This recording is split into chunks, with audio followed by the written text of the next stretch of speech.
Garth Ennis exploded in the 90s and starts doing all kinds of books, including Hitman, the superhuman Hitman from DC Comics. It starts off with a bang. No pun intended.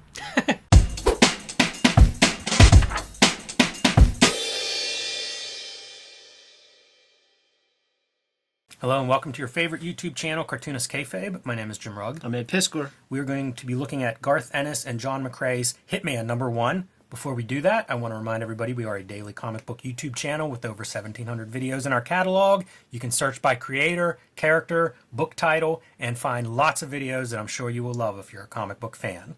Also, we have a Cartoonist Kayfabe Patreon that helps us pay the bills around here and keep the lights on. That link is under this video. It'll give you access to our videos early, and at the King Kayfaber level, you will have access to all of our videos first because you can actually sit in on the recording session. If we show off a book that you want to add to your collection, you'll be the first one to buy it, which offsets.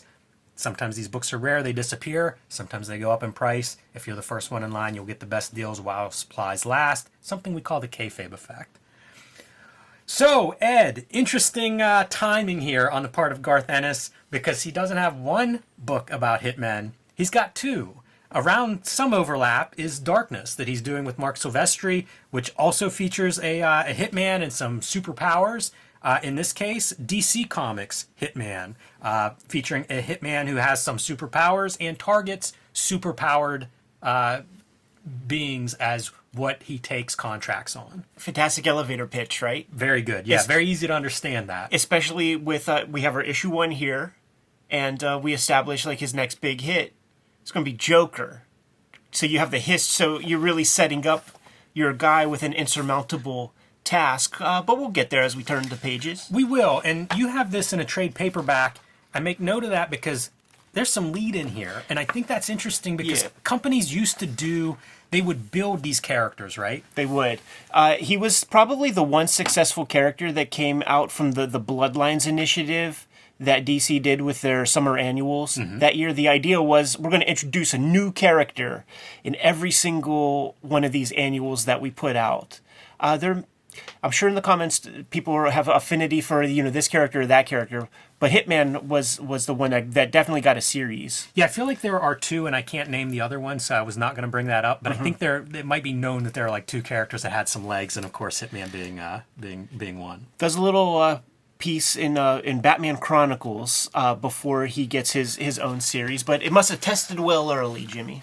As you say, it's a great elevator pitch. I mean, in the 90s, in a grim and gritty, violent kind of post-image 90s, this seems like a no-brainer. And just like where the culture was, like at this time, Garth Ennis was pretty freaking good at capturing the kind of the Tarantino vibes of what the zeitgeist was at that moment. The coloring makes me angry. The lettering sucks ass. Like these fucking... It is early digital days in comics, and boy, they're learning the mistakes that they'll continue to make for decades. Yeah, totally, and they probably still are. John McCrea's stuff, it's not built for bells and whistles and lens flares and all these dark blues on top of dark blues. Real dumb. It's a fun style, too. Like, I was enjoying this panel and the read this week of just, all you get's a little tiny foot. Super simple, but also... exactly what's happening. He's running from machine gun shots, diving behind these wooden crates. You don't need more than that, but you do add those bells and whistles, and it feels like a bit much. The captions are Ennis is good at that. The sort of internal monologue stuff because it adds value to what you're visually seeing. I've got superpowers. How would Stan Lee write this caption, right? Oh my goodness. Like, I mean, we could see what the superpowers are. There's so much space for words. Stan Lee would be filling up that panel. But it's kind of, I complain a lot about issue 1s that are all set up. Right. This is page 3, and we're getting that he has superpowers here. So like you hit the ground running, and I applaud everybody for that. And we get to see a little bit where he's like, basically there's telepathy there. He's reading this guy's thoughts. Yeah. Interesting, again, computer coloring effect of this blood. You can see it's so odd next to like a more traditional pen and ink style. At the time, DC was on the lowest end of the curve when it came to the digital color kind of revolution. They were the worst at it for a long time. And it's just in the separations probably. Like, I don't know who the colorist is, but when you would see guys like, Steve Buccellato or Gregory Wright, like, Carla Feeney. That's never not a even name heard I of her. recognize. So if she, and it doesn't say separator, so she probably did the whole shit. But like Greg Wright reached out, and he did color guides for a million years, and they were always pretty good. We even gave him praise on certain things. He came back and hit me up and was like, dude, crapshoot with these fucking separators, man. I believe it. Because what you're seeing here, and what we often complain about, is black being mixed into the CMY colors, and so you end up with these like muddy, dark, like that was the thing that I was most critical of this book. Yeah. Like some of it's just, it gets very dark. You can see there's some K in the CMYK there for sure. This is just the letterer robbed DC whenever they cash their paycheck. That's funny. What a generic group of Shadow Force. I have a lot of thoughts about that, man. It really feels like the word superhero, the characters that fit under that umbrella are a couple characters from the Golden Age, a handful of characters from the Kirby Age, and like everything else feels generic. This reminds me of all of the universes in the 90s, how there were so many superhero universes. It feels like this would be a book in like, Ultraverse or something. Totally. And Garth Ennis Comics Greatest World, maybe. is not shy about his thoughts and feelings of the superhero genre. So this is a little bit of the boys before the boys. Yes, yeah, that's a good call. They don't last very long. Again, I appreciate the 2 pages seems about right for how much we need. So you got to build a series, man. So we need some supporting characters.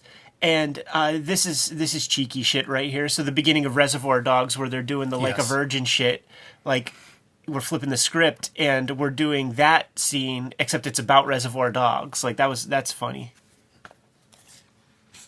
Yeah, and these are mostly hitmen. I think this guy's a retired hitman. They're all hitmen, and one's a nepo baby hitman. Conventional hitman. Yeah, like unlike our main hitman. Yeah, like one's the son of a hitman, but he can hang. He's cool. Yeah, and you can really see, I think, the struggle with this coloring. Like, it feels like this is early days of them trying to figure out computer coloring because it's rough on these pages. No, it's terrible. Yeah, it's just awful. I also wonder, is Hitman cheating? Like, do some of his powers, is he using them in this poker game? I couldn't tell if that's happening. It feels like I think it's acknowledged. Okay. It's acknowledged in the captions, and he's like, it's actually a good character thing because he will turn it on and off and prove that he's a man of his word in a way, that he's not going to like take shorts at that level. But one of the things that's going to have to be established over time is like, where's the kryptonite for these superpowers? Because clearly you should it's beyond Spidey sense, so there's got to be some sort of blocker that they build into it. I find it very interesting that Ennis is also writing Darkness that has supernatural elements, because that's what we're getting here is, these meta-human powers were born of an extraterrestrial assault. You're right. It's bizarre in a lot of ways. I think the coloring on the letters, when it's red, I think it must have a little cyan in it, so the plates are shifting. It's fuzzy. Do you notice that? I do, and that was always a no-no, like from my design days. Like, if you were going to color a typeface, like, you couldn't do it with it's got to be 12 100% points or something like that, because it was just too much. Like, they just would shift, a 128th of an inch would be enough to give you fuzzy letters. And, like, you can't control printing to that degree. Yeah, it's one of those things, though, but, you would learn this in different industries. Like, you might learn that in magazines in 1990. In comic books, maybe you never learn it. Right. Love this car. There are parts of this panel where I really like McCrea's art a lot. I haven't read much of his stuff, and this makes me want to read more of it. Totally. Ennis is the kind of writer, like, he sort of knows what the artist can accomplish in the amount of time given, and he writes his strips accordingly. So he'll build a couple, like, talking head sequences so that, the McCrea might have been able to draw both these pages in the same day, but they're great pages for further establishing character, because this guy could be such a scumbag. Yeah, and this to me, very Ennis humor, where he's like, oh, I've got superpowers. This is a fun sequence because Hitman's just being completely honest, but it almost is like flirting It's because his it's charisma. outrageous. Yeah. And she's like, "Oh, are you checking me out with your X-ray vision?" And it's like exactly what's happening. It's such a classic comic book. It's almost like the Charles Atlas ad version of, how does this work for playing with a teenager? Buy our books. Keep the videos coming to you on a regular basis. Jimmy has Street Angel Deadliest Girl Alive, Street Angel Princess of Poverty, True Crime Funnies, 1986 zine, BW zine. Get those at his website. Hulk Grand Design, Treasury is out there. Trade paperback coming soon. I have Hip Hop Family Tree Omnibus, X-Men Grand Design Trilogy, Red Room Crypto Killers comes out the end of February, Antisocial Network, Red Room Trigger Warnings, and the Switchblade Shorties comic strip coming to you online on a daily basis. Now that we're done showing off our books, get them, and back to the video. Do we got filters being used here? I think so too. On the ground, you can see like sometimes they're very pronounced, almost like a noise filter. Yeah, but this very specifically is like Photoshop 1.0 type shit. Yeah, I forget what that filter is. That is definitely a filter, and I think it's probably worked its way out of people doing it. But yeah, that's definitely one that was in those early Photoshops. It's the one that they would do on Bad Rock at the very beginning. So Hitman hooks up a date. Yes, he does. In between jobs. Boy, they cover a lot of ground for an issue 1. Like we see him in a variety of different scenes. A lot of these are like 2-page spread as a scene. Well, it's one of the things that we don't see. A bunch of 2-page spreads, a bunch of 2-panel pages. Like it's a honest to goodness comic book in the middle 90s. Like who'd have thunk it, Jimmy? Yeah, really. And this is where you would see these kind of things, like at DC Comics. So when you flip the page and you see that the hit is Joker, immediately captivating. Fantastic. Because you know and I know that Joker ain't going nowhere. So Hitman is not getting... He's not going to accomplish his task, but it's going to be fun to see how he doesn't. Like that's what Garth Ennis has to build, is a very fun way for Hitman to fail. And this is your new character that you want to get over. So it's it's a conundrum. Right. And it sets up, this is the DC version of having Spider-Man as your guest star. If Joker's going to be in the book, you're going to get a little bit of Batman rub. Right. So that doesn't hurt either. It feels like they from Ennis' standpoint, they did a good job of like supporting this character. You get a couple of appearances ahead of time, establish him, build a little bit of an audience. You get Batman as a guest star. Like that's about as good as you can hope for, short of the Rolling Stone ad or whatever they did with Dark Knight. Like pretty good support on launching a book. Yeah, agreed. Get the date. How about that, man? In the same issue that he has a date set up and paid off. Right. Yeah, totally. And all the inner dialogue stuff is good there, too, where, he's playing around, like he's, in her thoughts a little bit, and he knows not to push things. One thing the lettering does well is you see this Batarang caption. That is in the style of earlier whenever he shoves a gun in a guy's mouth and you get to see the guy's thoughts. So it's like Batarang enters his superhuman brain. Yeah. And then we get to see his regular monologue like, Batarang. It's that little bit of foresight, like he's reading Batman's thoughts. Exactly. Yeah, it's pretty cool. The lettering in the dialogue bubbles and stuff, like I think it's totally fine. It's really good. It's a nice kind of font. It's not so standard. Like you don't see lettering that looks like that in just every old comic. It's the sound effects that are just egregious. And how cool is this, man? Like, of course, you're not going to kill Batman, so... Oh, yeah, he's bulletproof. And he's also one of the good guys, so we're getting a little bit more of the Hitman ethos. But yeah, his chest is bulletproof right in that bat signal, so he just fucking lights him up, dude. And enough to bounce him off the roof. That's a dangerous move. When people get shot at, they often talk about like a primal kind of response. It's like you see blood red, Of anger. Yeah, like Batman might murder you after you shoot at him. Because it's such a... It's a primal thing. It's a survival thing. Yeah. So, yeah, I don't know if you want to shoot Batman in the chest just because he'll walk away from it. Knowing he'll walk away from it is probably the reason not to do it. Well, you know what it is? Like, it's blam, blam, blam. So it's like, no matter, it's turning the fire hose on him. So it's like he can't walk against, right. He's bound by physics. And that's nice, too. We are going to, another video we're going to be recording around this time is first appearance of Joker. And Joker unloads a gun on Batman's chest with no effect. I think there's an effect. I think Yeah. whenever you hear about people getting shot with a bulletproof vest, there is an effect. People break ribs and things. Totally. You know, there's quite an impact there. So I'm glad to see it shown on the page here. And I love this splash page at the end where the drawing is concerned. You know, it's still drawing. You know, we're not tracing photographs for stuff. We're not building something in Google SketchUp. Right. It's a fun fucking drawing, dude. Yeah, and I don't know if it's McCrea's British, right? I think so. I think he got his bones in 2000 AD. That's what I thought too. There's something about the way they draw urban stuff, and I wonder if it's like London being an older city or something that they do this. But I'm usually a fan of this kind of, it's almost the marks themselves that are just a little decrepit. Sure. And it is pre-tracing a photograph for a background. I appreciate that. Yeah, it's allowing the hand to do all the line work, and maybe, you know, he used T-squares and stuff like that in pencil. But having that wobble really sells the desiccation. Yes, yeah, it's a bizarre detail that if you're not drawing urban environments, you're right now going, what are you idiots talking about? Welcome to Cartoonist Kayfabe. we get into detail here. But I would look at Otomo because he would age stuff in Akira. You know, it would be like this line that's not a perfect line for edges of stuff that you might rule with a ruler if you don't know better. You know what he would do though, Otomo? He would use a ruler, but then at the edges of lines, he would just like add a little, like some shapes to like cut out some cement in some stairs or something like that. I've done stuff. I'm drawing a plane right now, yes, and you it's are. like it's beautiful straight edges and stuff. And then like I'll use a French curve or a ruler to get straight edges, and then I'll draw on top of that with a freehand line. So it just kind of busts it up a little bit because it's an old plane. Right. You know, I don't want it to be a completely perfect line. So again, the little tricks, but I do appreciate that here.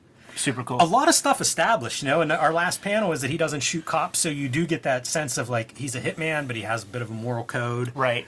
You can kind of see why he gets to be a superhero comic book character because of that.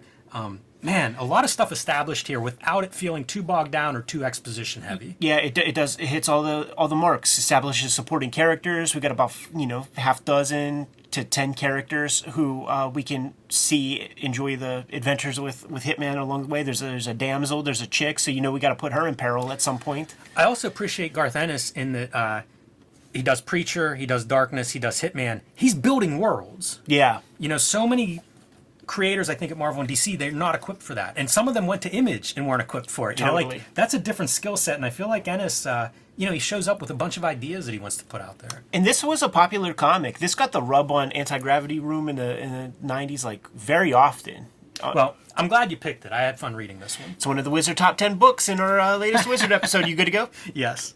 Kayfabers, like, follow, subscribe to the YouTube channel. Hit the bell so that we can notify you when new videos are available. We are on the road to 100,000 subscribers. Thank you very much. And if you get anything out of these videos, if you dig what we produce, make sure that you follow the channel, and it helps us out a lot to have a good subscriber base.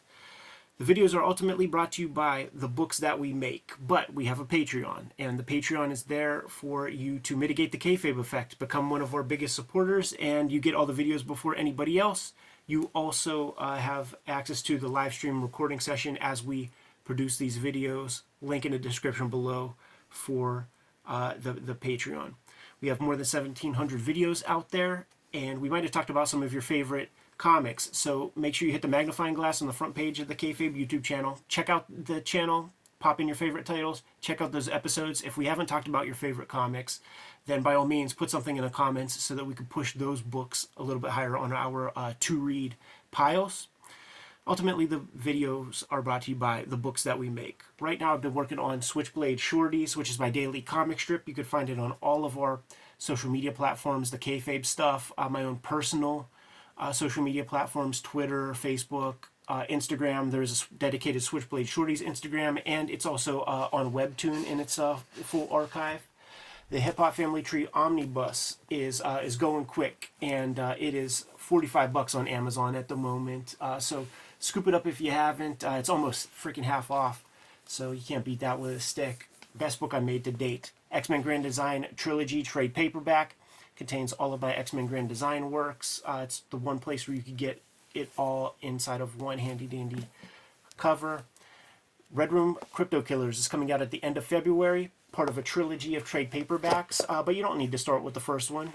because each contains 4 self-contained stories. So if you grab this first, Crypto Killers, then at a later time you could read the Antisocial Network or Trigger Warnings. Jimmy, why don't you let the people know what's out there? I have Street Angel, Deadliest Girl Alive, and Street Angel, Princess of Poverty, both available right now from Image Comics. These are also self-contained totally. One is black and white, one is full color. The Homeless Ninja on a Skateboard, perfect for the action comics or superhero comics fan in your life. The big news for me is the self-published comics, True Crime Funnies, the 1986 zine, and the BW zine celebrating the 80s black and white explosion. These are self-published. You can get them on my website, jimrugg.com, or my Patreon, patreon.com/jimrugg. They've been out of print and unavailable. They will be back and available March 6th. So if you missed those, March 6th, you can pick those up. And Hulk Grand Design. This is a treasury-sized edition, out of print. However, the trade paperback coming out in May this year, and that is available now for pre-order. So let Marvel know they need to keep these things in print by pre-ordering that one wherever you pre-order books. The books are the most important way to kind of keep things on the tracks. But there are some direct ways to support Cartoonist Kayfabe. Jimmy, let the people know. Subscribe to the Cartoonist Kayfabe e-newsletter at the links below this video. You can also pick up Cartoonist Kayfabe t-shirts, merchandise, hats, stickers, and more at our spread shop. That link is also under this video. There you have it. Make sure you subscribe to the channel, support the channel, keep the vids rocking. Jimmy, give them final marching orders, and we'll be on our way. Read more comics.